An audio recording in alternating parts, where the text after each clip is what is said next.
de parler multiples des choses de la maison. Et la thématique, la vision, c'est celle-là. Et la série d'enseignements qu'on va commencer aujourd'hui porte toujours sur la notion du cœur. C'est garde ton cœur plus que toute autre chose. Garde ton cœur plus que toute autre chose. Alléluia. Ok. On va commencer notre message du jour. Je ne serai pas très long parce que j'ai pris le temps de parler et d'expliquer certaines réalités. Mais je vais prendre le temps d'expliquer pourquoi la Bible insiste et parle autant de la notion du cœur. Pourquoi le cœur est tellement important.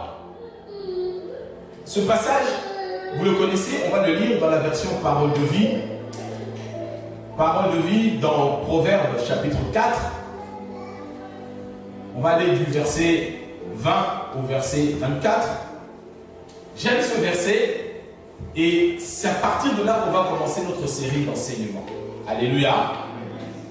Et je sais que comme Dieu m'a parlé, Dieu aussi va te parler de la même manière. Si tu es avec moi, est-ce que tu peux encore dire Amen?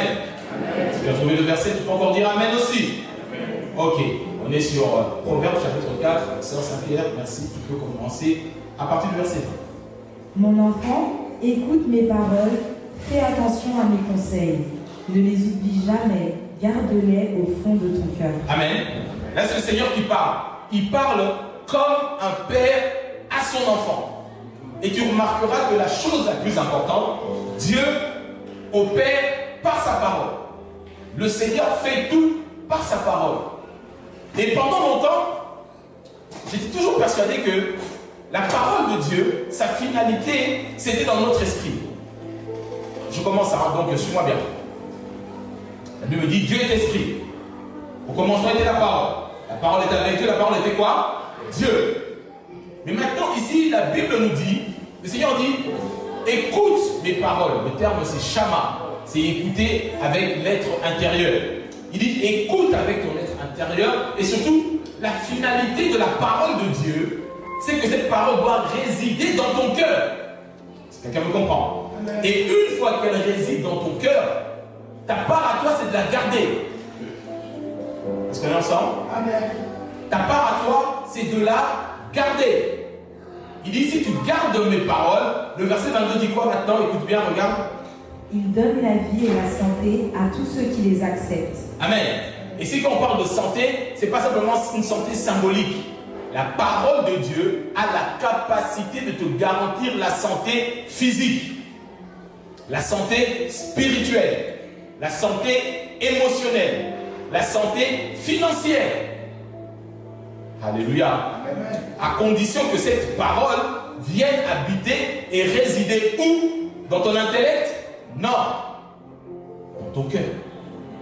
Quelqu'un me comprend? Amen. Il dit, garde-les au fond de ton cœur. Et quand cette parole est plantée au fond de ton cœur, elle produit selon son espèce, à cause de la loi de la semence.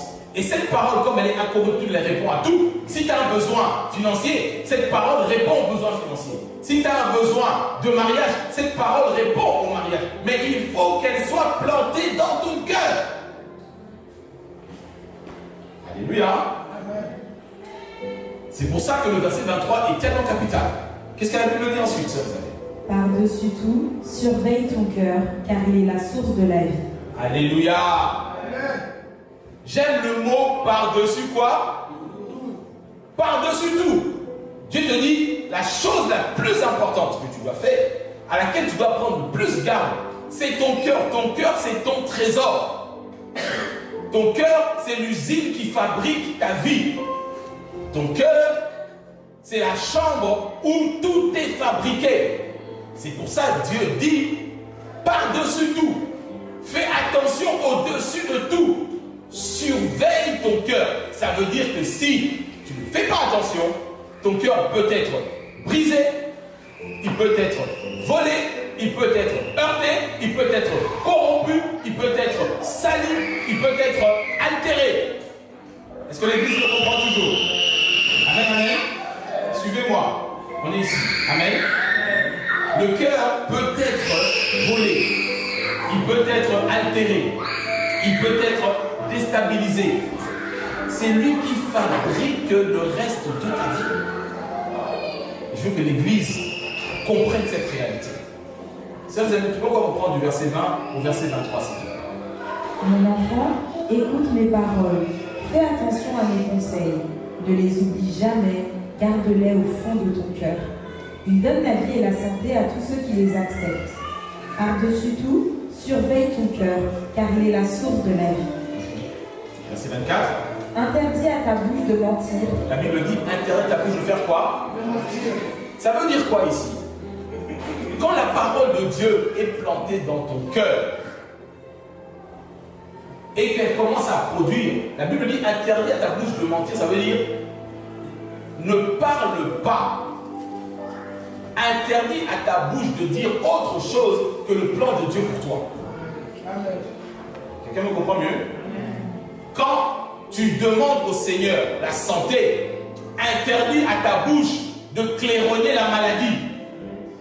Quand tu demandes au Seigneur une percée, interdis à ta bouche de claironner la pauvreté. Parce que la parole de Dieu, lorsqu'elle arrive dans ton cœur, elle produira toujours selon son espèce. Alléluia. C'est très important. Pourquoi le cœur est si important? Psaume 84, verset 6, on est sur Second 21. Le psaume 84, je donne beaucoup de versets pour faire asseoir ce que je suis en train de dire. Je ne suis pas pressé. On va prendre le temps d'aller détail après détail, step by step, et tu vas comprendre pourquoi la Bible insiste sur cette réalité de la notion du cœur. Et quand tu arriveras à maîtriser cela, c'est tout à dit, par-dessus tout, fais tous tes efforts, recoupe les différentes versions, tu verras. Mais là, je t'amène ici sur le psaume 84, on est à partir du verset 6, second 21. La Bible dit quoi? Heureux ceux qui trouvent leur force en toi. Ils trouvent dans leur cœur des chemins tout tracés. Amen. Ceux qui s'appuient sur l'Éternel, toute l'année dernière, on a parlé de la notion de la destinée. La destinée, c'est quelque chose que Dieu t'a confié à accomplir sur la terre. Très important. Parce que tu peux te tromper de chemin, tu peux te tromper de choix, tu peux te tromper de saison. Amen. Alors comment être sûr de ne pas te tromper? Tu peux te tromper de partenaire de mariage. Tu peux te tromper de société dans laquelle tu travailles. Mais la Bible nous dit, ceux qui comptent sur le Seigneur, ceux qui marchent avec lui, pour trouver un chemin tout tracé, ce chemin-là, Dieu te l'indique où? Dans ton cœur. Combien de chrétiens qui viennent me voir et disent, pasteur, je crois que j'ai fait une erreur en faisant tel choix, en prenant telle décision, en faisant telle chose. Mais je te garantis qu'avec ce qu'on va voir maintenant, la Bible dit que tu trouveras dans ton cœur des chemins tout tracés. Souvent, on est dans le doute.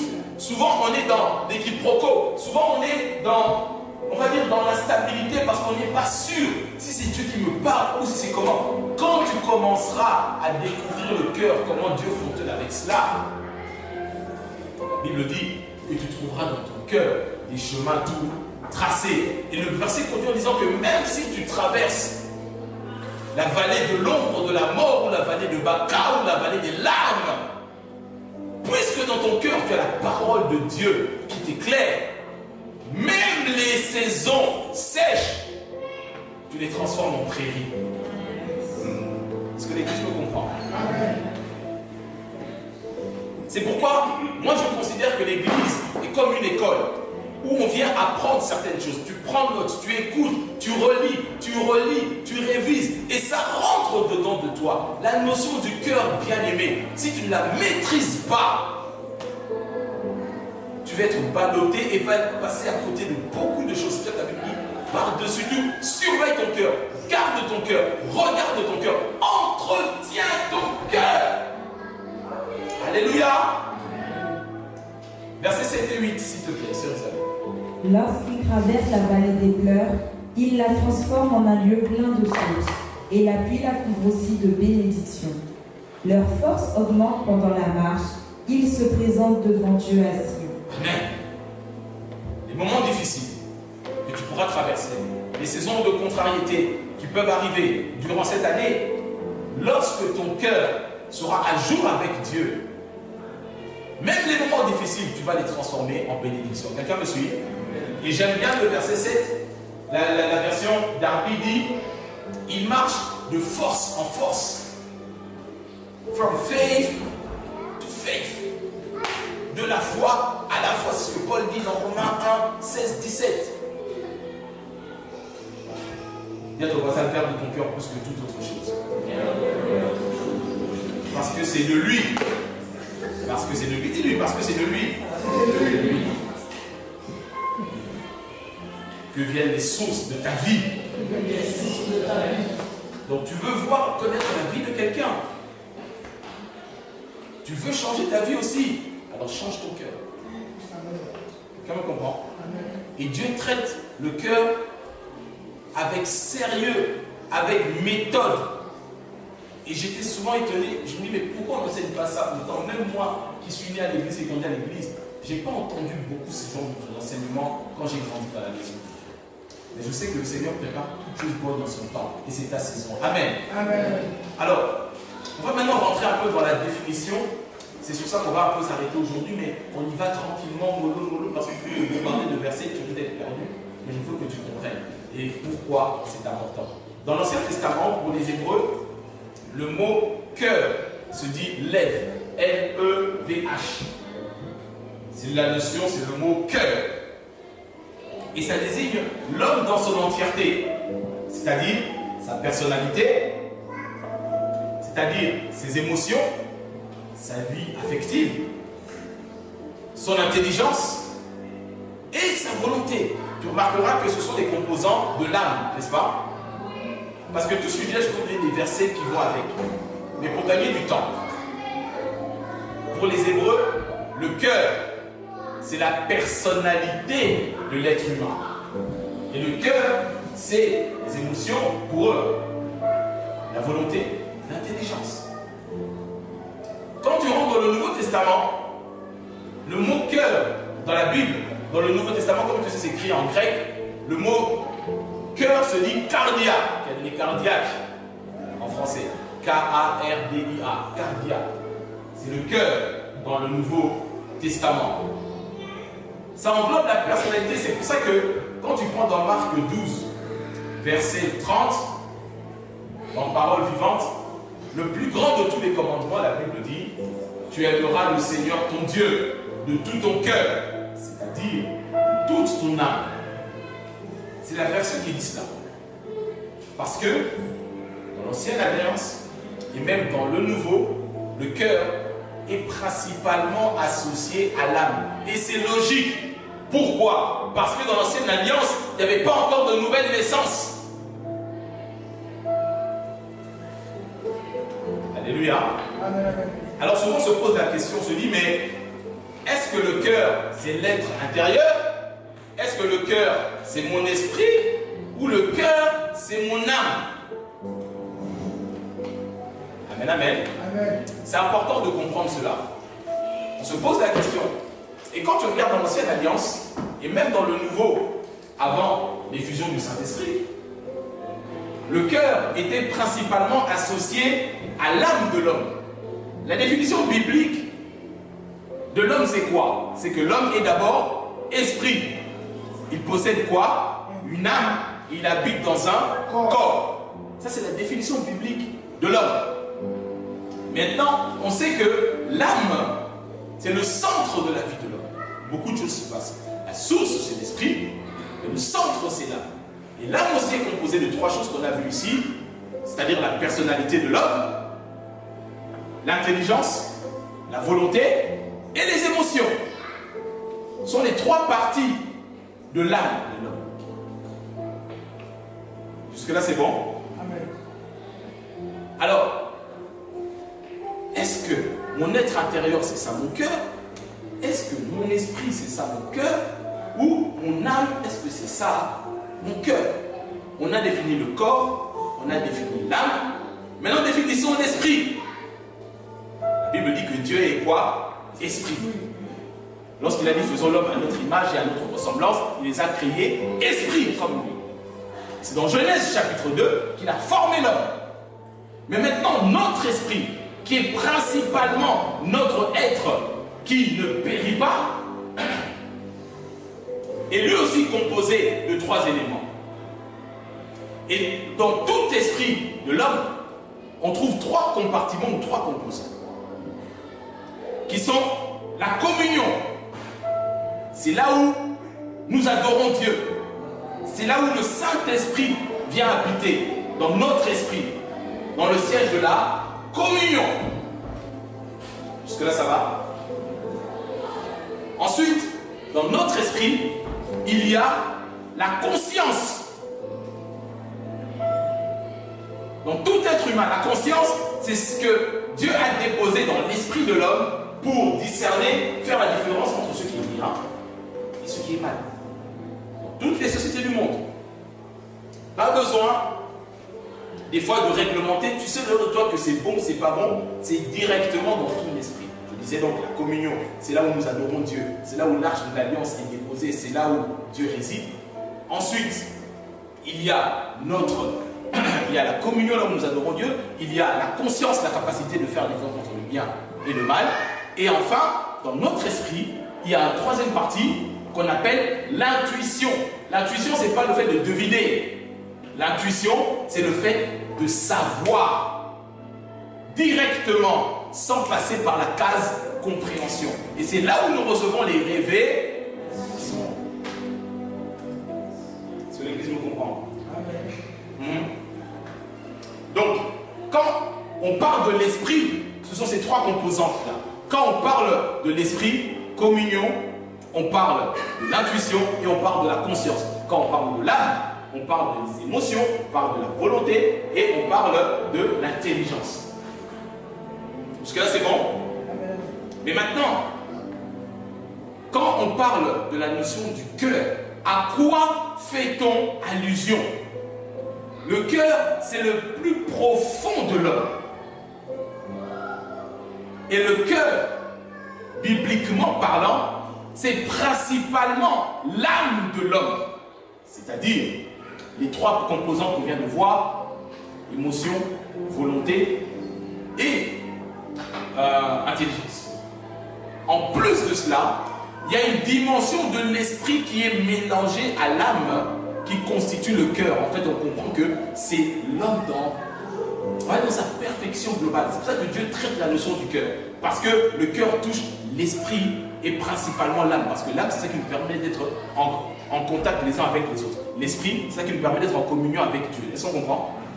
Et donc, quand on parle de la notion du cœur, quand Dieu dit « donne-moi ton cœur », en réalité, il est en train de dire « donne-moi ton âme, émotion, intelligence et volonté, plus une partie de l'esprit qu'on appelle la conscience. »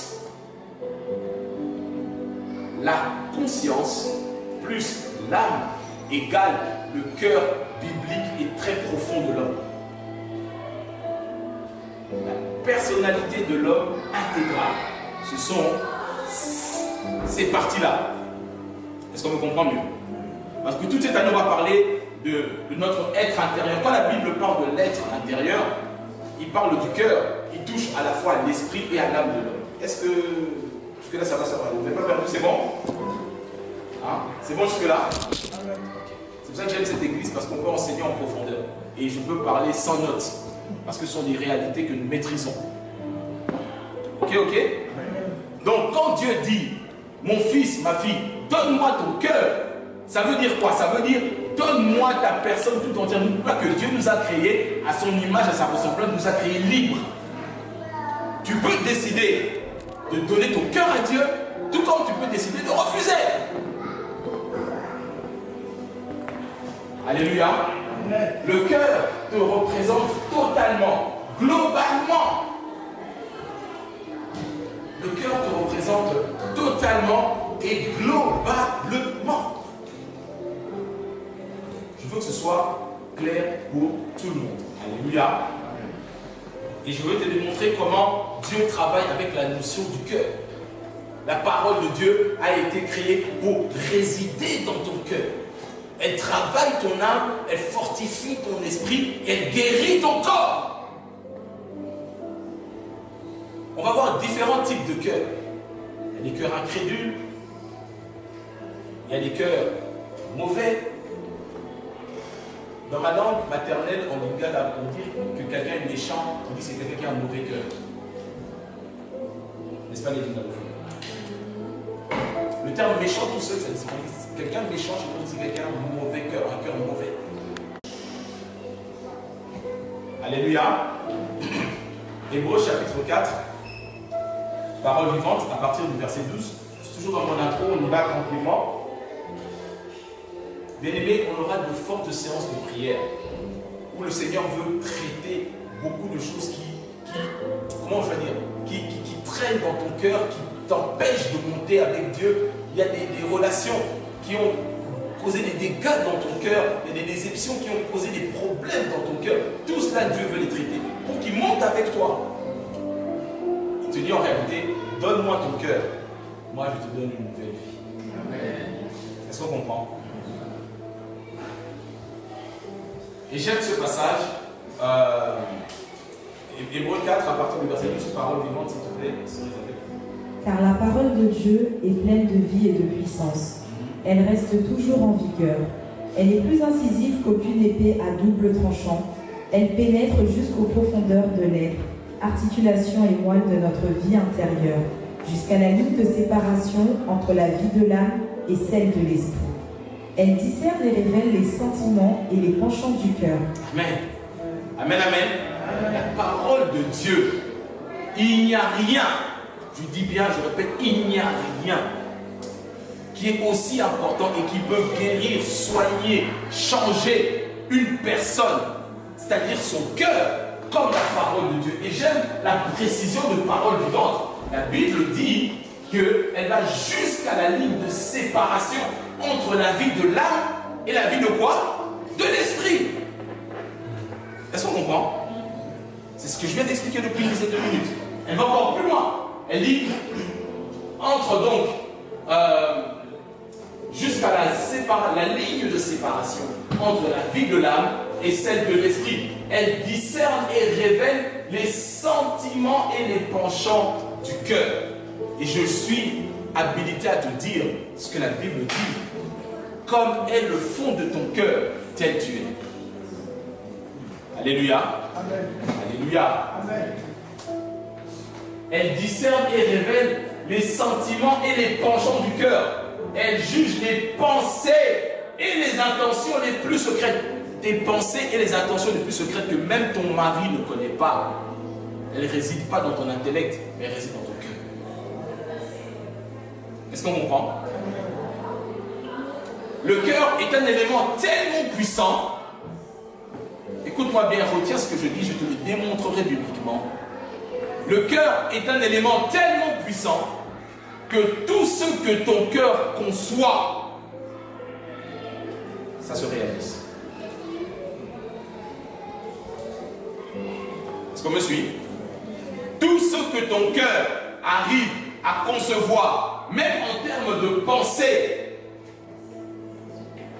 cela a un impact.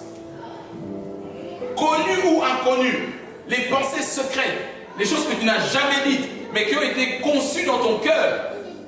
Pourquoi Jésus dit que dans la nouvelle alliance, si quelqu'un regarde une femme avec convoitise dans son cœur, il a combien d'adultères avec elle? Dans l'ancienne alliance, il fallait aller physiquement. Mais maintenant, dans la nouvelle alliance, Jésus va plus loin, il explique que ce que ton cœur, on prendra le temps d'expliquer cela. Jésus dit que c'est de l'abondance du cœur que la bouche parle. Et Jésus dira à ses disciples, il dira, c'est du cœur que viennent les mauvaises pensées, les meurtres, l'adultère, les crimes et toutes ces choses-là. L'homme bon tire des bonnes choses de son bon trésor. C'est pour ça que quand tu changes ton cœur, ta vie change. Quelqu'un me comprend? Et je vous expliquerai la fonction première du cœur. Comment le cœur fonctionne et comment le cœur produit ta vie. Et aujourd'hui, je pose les bases pour qu'on comprenne là où on est en train d'aller. Donc, on a vu que le cœur, ce n'est pas uniquement l'esprit. Ça va beaucoup plus loin que cela. Pourquoi c'est important? Souligne ce passage et retiens-le. On est dans la version second 21. Éphésiens 3, 17. Retiens cela, je te poserai ça à l'examen. Il y a un examen, Dieu t'examine. Il y a un examen. C'est-à-dire, ce verset est tellement capital. La Bible dit ceci, Éphésiens 3, 17, dans la version second 21. Moi, je l'ai en rouge dans ma Bible.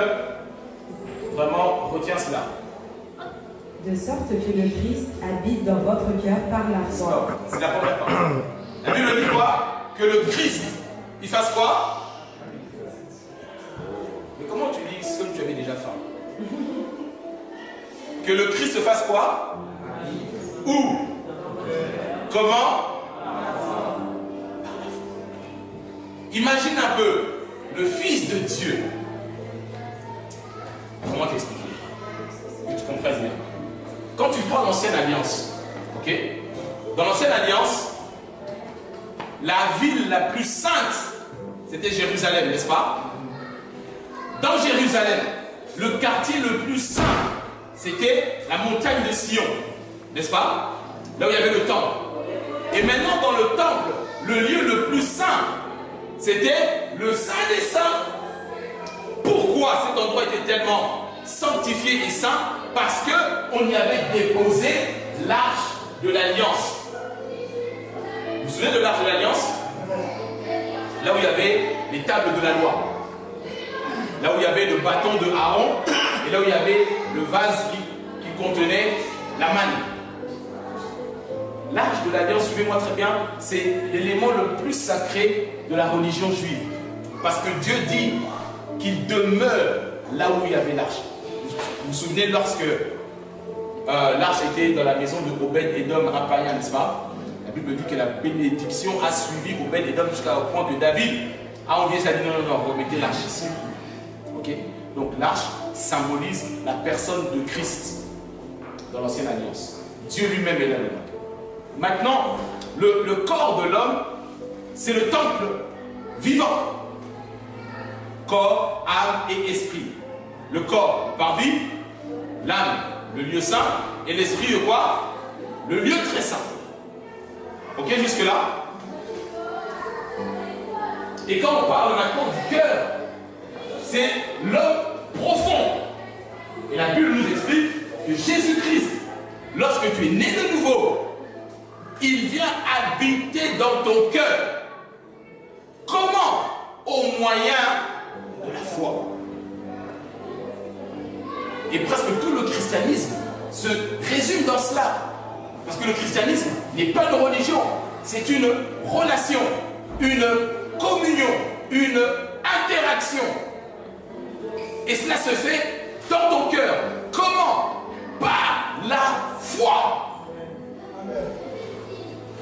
Amen, amen, l'église. Amen. Je dis ces choses sont tellement profondes que je prends le temps d'aller tranquillement et de poser les bases. Parce que quand on va accélérer, il faudra que tu reviennes sur CBF TV pour comprendre ces réalités. Alors, écoute-moi bien. Dans l'ancienne alliance, le commandement le plus grand et le plus important, c'est lequel? On va aller dans Deutéronome chapitre 6, second 21. Deutéronome chapitre 6, le verset 4 jusqu'au verset 6. Ça, c'est le commandement le plus important dans toute la religion, liturgie juive dans la Torah, et que même Jésus utilisait cela, n'est-ce pas? Maintenant, écoute bien, qu'est-ce que la Bible dit? On va lire Deutéronome chapitre 6, versets 4 à 6. Écoute Israël, l'Éternel notre Dieu est le seul Éternel. Tu aimeras l'Éternel ton Dieu de tout ton cœur, de toute ton âme et de toute ta force. Les commandements que je te donne aujourd'hui seront dans ton cœur. Amen. Le commandement le plus important, c'est d'aimer Dieu de tout son cœur, de toute son âme et de toute sa force. Donc le cœur touche esprit et âme, l'âme définit les trois dimensions et force représente l'homme extérieur. Jusque là ça va? C'est bon pour tout le monde? Le plus grand de tous les commandements de l'ancienne alliance, il touche au cœur. Les tables de la loi, révélation, montagne de Horeb, toutes ces cela, Dieu dit, je fais tout cela, mais le plus important, garde ça dans ton cœur. Si le cœur ne fonctionne pas, ta vie chrétienne aussi ne fonctionne pas. Je suis tenté de dire, bien aimé, je souhaite que tu prospères à tout et que tu sois en bonne heure, comme prospère l'état de ton cœur. C'est la même chose. Comme prospère l'état de ton cœur. Alléluia. Alléluia. Donc dans l'Ancien Testament, la base de notre relation avec Dieu, Dieu cherche le cœur. C'est pour ça que cette année, l'Éternel te dit, mon fils, donne-moi ton cœur pour que tu vives les réalités du ciel sur la terre, pour que tu vives le plan de Dieu parfait pour toi. Donne-lui ce cœur-là. Pourquoi? Tu vas comprendre. Il y a un autre verset qui explique cela. Dans la Nouvelle Alliance,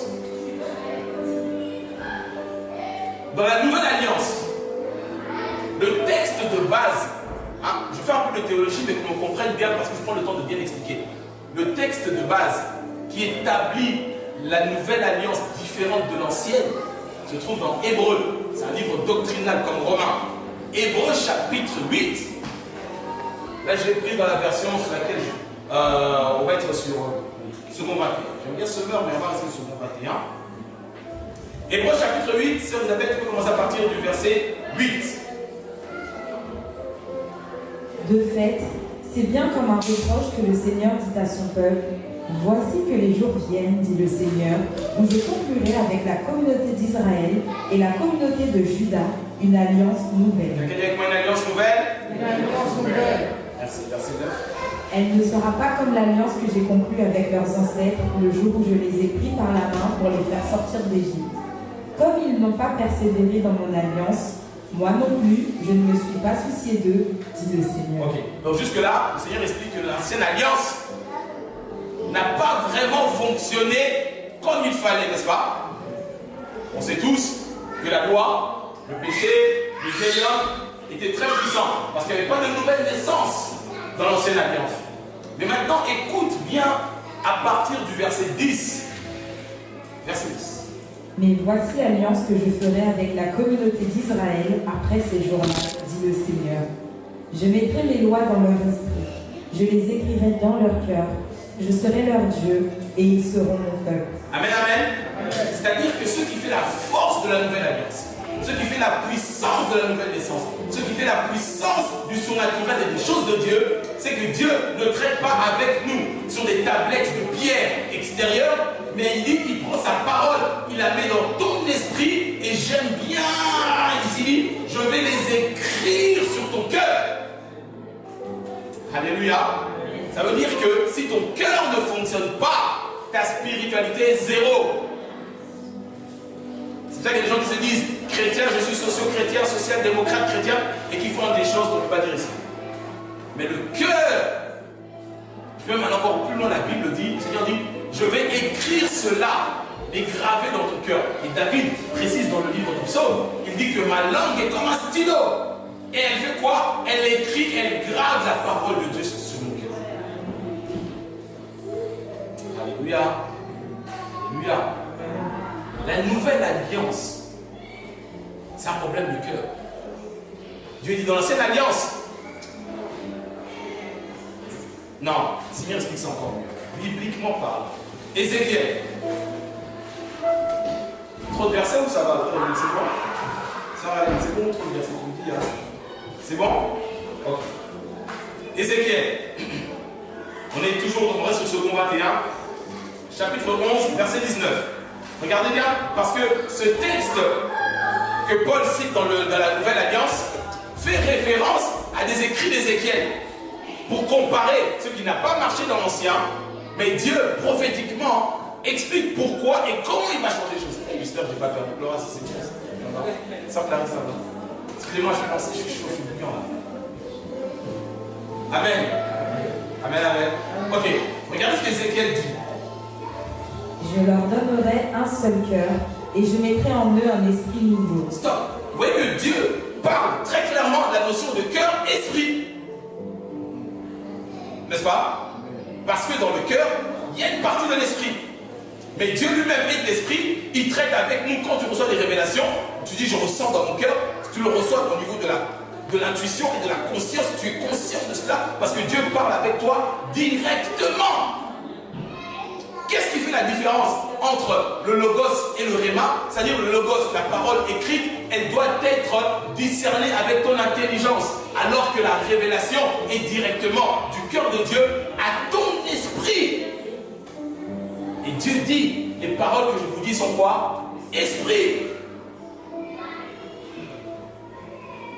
Alléluia. Dieu dit, je vais vous donner un seul cœur. Je vais mettre au-dedans de toi un esprit nouveau. Je retirerai ces mots. Je retirerai de leur cœur de pierre, et je leur donnerai un cœur de chair. Donc Dieu dit très clairement qu'il y a un cœur de quoi? De pierre. Et il y a un cœur de chair. Le cœur de pierre, c'est le cœur insensible de celui qui n'est pas né de nouveau. Et le cœur de pierre, tu peux chercher à servir Dieu en étant religieux. Tu peux même faire des pèlerinages à la Mecque. Tu peux aller voir le pape. Si tu n'es pas né de nouveau, tu as un cœur de pierre. Parce que ce cœur-là ne peut pas intégrer les choses de l'esprit. Et Dieu dit, je vais enlever le cœur de pierre et je vais leur donner un cœur de chair. Pourquoi le cœur de chair? Quand on parle de chair, c'est-à-dire de malléable, qui est basé sur les choses de l'esprit. Et regarde bien le verset suivant, celui du verset 20. Ainsi, ils pourront suivre mes prescriptions, garder et respecter mes règles. Alors, ils seront mon peuple et je serai leur Dieu. Vous voyez, pour que Dieu établisse l'alliance avec nous, il doit gagner le cœur. La même chose qu'il a dit dans Hébreu, je serai leur Dieu, ils seront mon peuple. Mais pour que tu deviennes peuple de Dieu et que Dieu devienne ton Dieu, il doit gagner ton cœur. Enlever le cœur mauvais que tu as hérité de ton père, de ton grand-père, des liens, des défauts, des mauvais caractères, même s'il y a des bonnes choses. Écoutez, il faut bien comprendre la Bible. Dans Genèse, on comprend qu'il y a l'arbre de la connaissance du bien et du mal et il y a l'arbre de vie, n'est-ce pas? Et dans l'arbre de la connaissance du bien et du mal, il y a le bien. Ça veut dire qu'on connaît des païens qui ne connaissent pas forcément Christ, mais qui sont gentils. Il y a des chrétiens escrocs. Alors moi j'en connais. Est-ce qu'on me suit? Donc, ça ne veut pas dire parce que tu es chrétien que tout est parfait. Non, tu es en cours de traitement pour te perfectionner. Mais il y a des païens qui n'ont jamais trompé leur femme. Mais il y a des chrétiens qui sont spécialistes dans ça. On arrête le terrain glissant. On revient à la doctrine. Ok, jusque-là. Le problème, il est le cœur de pierre et le cœur de chair. Le cœur de chair, c'est le cœur que Dieu peut malayer, que Dieu peut transformer. C'est pour ça que David dira dans le psaume 51, lorsqu'il a péché, lorsqu'il a tué, il a dit, Seigneur, crée en moi un cœur pur. Renouvelle en moi un esprit consacré, réellement attaché à toi, dit parole de vie. Amen. Alléluia. Est-ce qu'on est ensemble? Amen. Donc, il n'y a pas de vie chrétienne si tu as un cœur de pierre. Il faut un cœur de chair. Il faut un cœur sur lequel Dieu peut écrire ses paroles et surtout que toi-même tu peux les écrire lorsque tu prononces des paroles de foi. Amen. Jusque-là, c'est bon? Amen. Donc, on voit que Ézéchiel parle prophétiquement dans la nouvelle alliance que Paul reprendra en disant que pour que la nouvelle alliance commence, il faut enlever le mauvais cœur, le vieil homme, et le remplacer. Parce que le vieil homme habite dans ton âme, dans ton cœur. Amen, amen, l'église.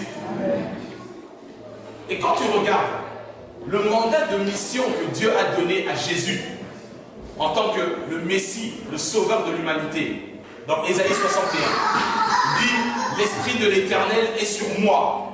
N'est-ce pas? Ésaïe 61, Jésus reprend ça dans Luc chapitre 4.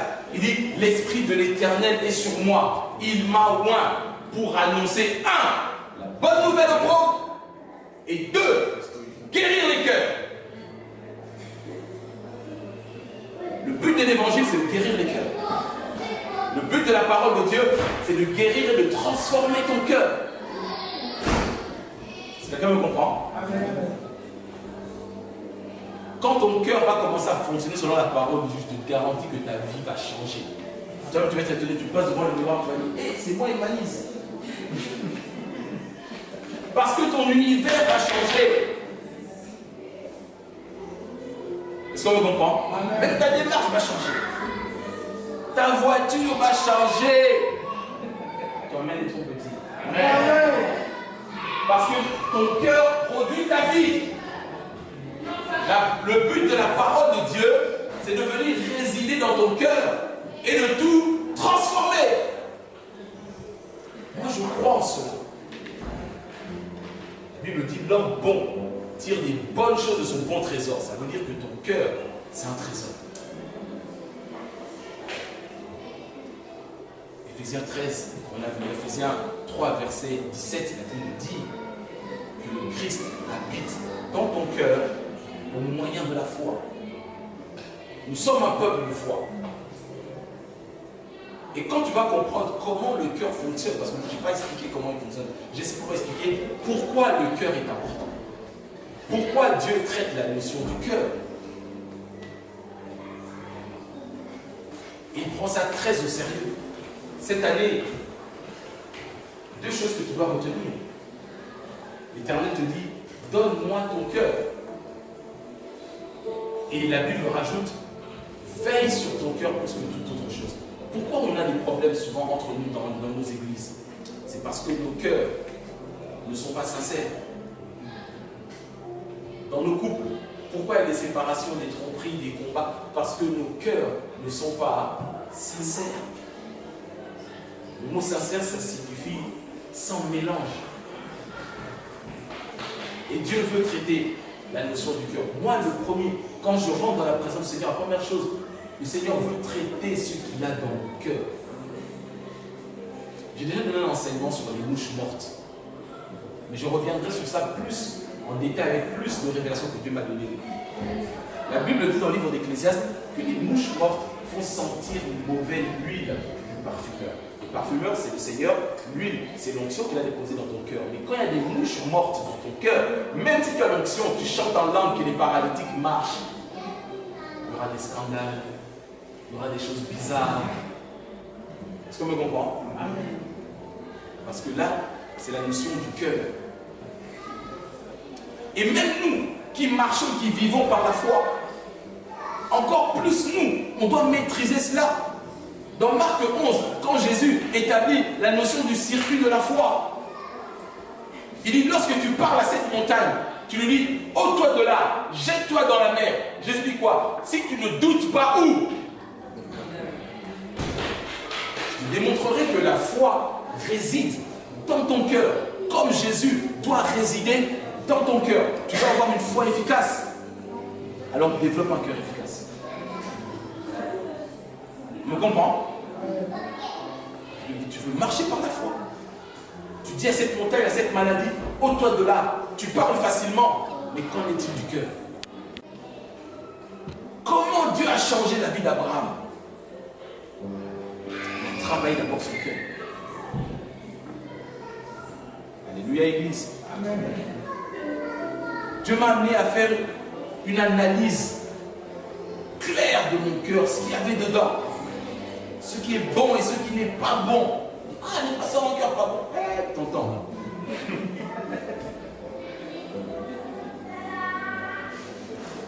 Alléluia. Alléluia. Encore plus que les brebis, le cœur, c'est l'instrument de travail du berger. Parce que dans la vie chrétienne, dans le ministère, tu ne peux donner que ce que tu as. Si tu n'as pas, tu ne donnes pas. Et je dirais même plus, pas simplement d'avoir, mais c'est ce que tu es, du verbe être. Deuxième personne du singulier, présent de l'indicatif. N'est-ce pas? On peut remplacer par ce que j'ai, je te donne ce que je suis, je te le donne. Mais ce que tu es, c'est dans ton cœur. Proverbe dira, comme il a pensé dans son âme, c'est-à-dire dans son cœur. C'est comme ça qu'il est. On ne peut pas se permettre de négliger ces vérités-là. Dans le couple, s'il n'y a pas l'harmonie, c'est que les cœurs ne sont pas à l'unisson. Dieu le dit, on a vu dans Ézéchiel, Dieu a dit, je vais vous donner un seul cœur. Mais dans combien de couples il y a deux cœurs? Est-ce qu'on me comprend? Dans combien de couples il y a deux cœurs? Des fois même trois. Parce qu'il y a des incrustes. N'est-ce pas? Non, non, non, non. Un seul cœur, je suis très sérieux. C'est trop important. Dieu cherche ton cœur. Et Jacques dira, j'aime beaucoup l'épître de Jacques, c'est un épître qui est réservé au pasteur, parce que Jacques, le frère de Jésus, était le pasteur de l'église de Jérusalem, donc c'est-à-dire, il était, comme on dit aujourd'hui, bishop, il était l'évêque de beaucoup de pasteurs. Et il dit, Dieu traite avec beaucoup de jalousie son esprit qu'il a mis dans vos cœurs, dans votre esprit.